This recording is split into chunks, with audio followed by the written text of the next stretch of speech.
तुमची संघटना कशा प्रकारे काम करते? तुमचे कॅम्प वगैरे सुरू झाले का?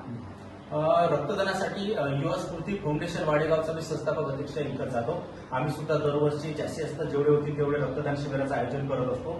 मला असं वाटतं की बाबा मला जेव्हा रक्ताची गरज पडते तेव्हा मी माझ्या कॉन्टॅक्टमधल्या लोकांना कॉल करतो, मेसेज करतो की मला रक्ताची गरज आहे. परंतु माझा साधा प्रश्न आहे सर्वसामान्यांना की बाबा मला जेव्हा रक्ताची गरज पडते तेव्हा मी लोकांना फोन करतो, मेसेज करतो, परंतु कोणाला तरी जेव्हा गरज पडते तेव्हा मी रक्त देण्यासाठी जातो का? हा प्रश्न सर्वात आधी आपण स्वतःला विचारला पाहिजे. त्या प्रश्नाचं उत्तर जर माझ्याकडे हो असेल तर कोणीतरी फोन केल्यानंतर की आपण ते रक्त उपलब्ध करून दिलं पाहिजे.